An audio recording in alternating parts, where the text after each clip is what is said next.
Hi friends, ನಿಮ್ಮೆಲ್ಲರಿಗೂ ಕೂಡ ನಿಮ್ಮದೇ ಆಗಿರ್ತಕ್ಕಂಥ ಯೂಟ್ಯೂಬ್ ಚಾನಲ್ ಸ್ಟಡಿ ವಿತ್ ಪರಶುರಾಮ್ಗೆ ಸ್ವಾಗತ ಅಂತ ಹೇಳ್ತಾ 4ನೇ ತರಗತಿಯ ಪರಿಸರ ಅಧ್ಯಯನದಲ್ಲಿ ನಾವು ಈ ಪರಿವರ್ತನಾ ಅವಧಿ ಟ್ರಾನ್ಸಿಷನ್ ಪೀರಿಯಡ್ ಆದಮೇಲೆ ನಾವೇನು ಮಾಡ್ತೀವಿ ಅಂದರೆ ಪೋಸ್ಟ್ ಟೆಸ್ಟನ್ನು ಮಾಡ್ತೀವಿ, ಸಾಫಲ್ಯ ಪರೀಕ್ಷೆ. ಅದರದ್ದು ಕನ್ನಡ ಮತ್ತು ಇಂಗ್ಲೀಷ್ನಲ್ಲಿರ್ತಕ್ಕಂಥ ಬೈಲಿಂಗ್ವಲ್ ಆಗಿ ದ್ವಿಭಾಷಾ ಪ್ರಶ್ನೆ ಪತ್ರಿಕೆಯನ್ನು ನಿಮ್ಮ ಜೊತೆ ಶೇರ್ ಮಾಡ್ತಾ ಇದ್ದೀನಿ. ಓಕೆನಾ? ಸೊ ಯಾರಿಗೆಲ್ಲ PDFಗಳು ಬೇಕು ಅನ್ನೋರು 9964050759 ನನಗೆ ವಾಟ್ಸಪ್ಪಲ್ಲಿ ಮೆಸೇಜ್ ಮಾಡಿ ಅವುಗಳನ್ನು ಬೈ ಮಾಡ್ಬೋದು ಅಂತ ಹೇಳ್ತಾ ಈ ಪ್ರಶ್ನೆ ಪತ್ರಿಕೆ ನೋಡುವ. ಓಕೆನಾ? ಸೊ ಇದು ಕಲಿಕಾ ಫಲದ ಮೇಲೇನೆ ಇದೆ. ಸೊ ಯಾರೆಲ್ಲ ಪ್ರೀ ಟೆಸ್ಟ್ ಕ್ವಶನ್ ಪೇಪರ್ ನೋಡಿದ್ದೀರಿ ಅವ್ರಿಗೆ ಇದು ಗೊತ್ತಾಗ್ತದೆ. ಫಸ್ಟ್ ಒನ್, ಕೆಳಗಿನ ಪ್ರಶ್ನೆಗಳಿಗೆ ಉತ್ತರಿಸಿ, answer the following questions. First one, ನಿಮ್ಮ ಕುಟುಂಬಕ್ಕೆ ಸಂಬಂಧಿಸಿದಂತೆ 3 ತಲೆಮಾರಿನ ಸರಳ ಕುಟುಂಬ ವೃಕ್ಷವನ್ನು ರಚಿಸಿ.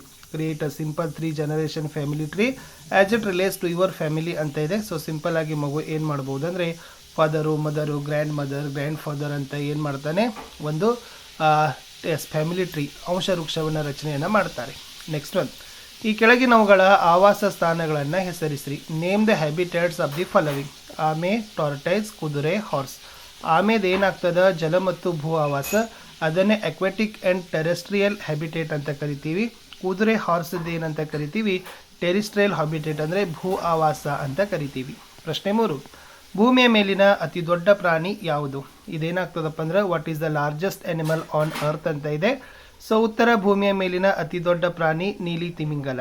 The largest animal on earth is the blue whale ಅನ್ನೋದನ್ನು ನೀವೇನು ಮಾಡಬೇಕು, ಬರೆದ್ರೆ ಪ್ರಶ್ನೆ ಉತ್ತರ ಕಂಪ್ಲೀಟ್ ಆಗ್ತದೆ.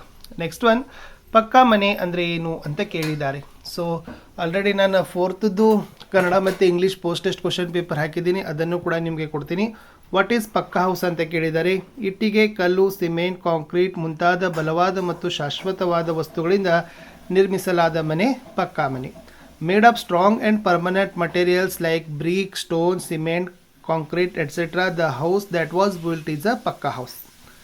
5ನೇ ಪ್ರಶ್ನೆ, ನಿಮ್ಮ ಶಾಲೆಯಲ್ಲಿ ಕುಡಿಯಲು ಬಳಸುವ ನೀರಿನ ಮೂಲ ಯಾವುದು? What is the source of drinking water used in your school?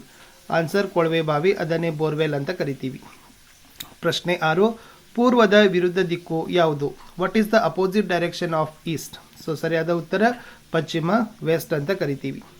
ಇನ್ನು ಈ ಕೆಳಗಿನ ಪಂಚೇಂದ್ರಿಯಗಳ ಕಾರ್ಯ ತಿಳಿಸಿ ಅಂತ ಕೇಳಿದರೆ state the function of the following senses ಅಂತ ಇದೆ.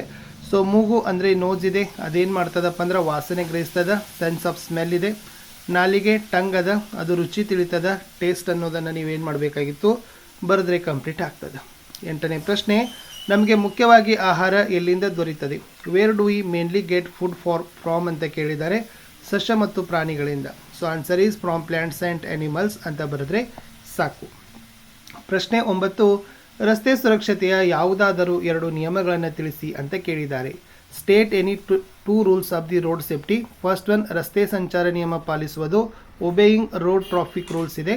ಸೆಕೆಂಡ್, ಜಿಬ್ರಾ ಕ್ರಾಸಿಂಗ್ನಲ್ಲಿ ರಸ್ತೆ ದಾಟಬೇಕು, you must cross the road at the zebra crossing. Last ಪ್ರಶ್ನೆ ಪತ್ರಿಕೆ 10ನೇ ಪ್ರಶ್ನೆ ಇತ್ತು, ವೇಗವಾಗಿ ಓಡುವ ಮತ್ತು ನಿಧಾನವಾಗಿ ಚಲಿಸುವ ವಾಹನಗಳಿಗೆ 2 ಉದಾಹರಣೆಗಳನ್ನು ಕೊಡಿ.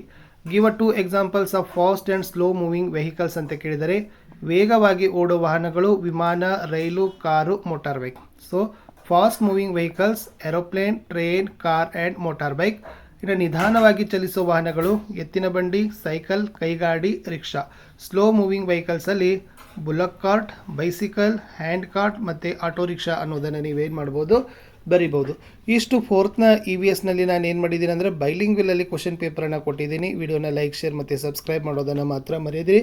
ಸೊ ಮತ್ತೆ ನಿಮಗೆ ಮ್ಯಾಥ್ಸ್ ಆಗಿರ್ಬೋದು ಅವುಗಳನ್ನು ಕೊಟ್ಟು ಪಾಠದ ಚಟುವಟಿಕೆಗಳ ಉತ್ತರಗಳನ್ನು ಸಹಿತ ಕೊಡಲಿಕ್ಕೆ ಪ್ರಯತ್ನವನ್ನು ಮಾಡ್ತೀನಿ. ವಿಡಿಯೋ ವಾಚ್ ಮಾಡಿದ್ದಕ್ಕೆ ಧನ್ಯವಾದಗಳು. ಹೆಚ್ಚು ಜನರಿಗೆ ಶೇರ್ ಮಾಡೋದನ್ನು ಮಾತ್ರ ಮರೆಯದಿರಿ. ಬಾಯ್.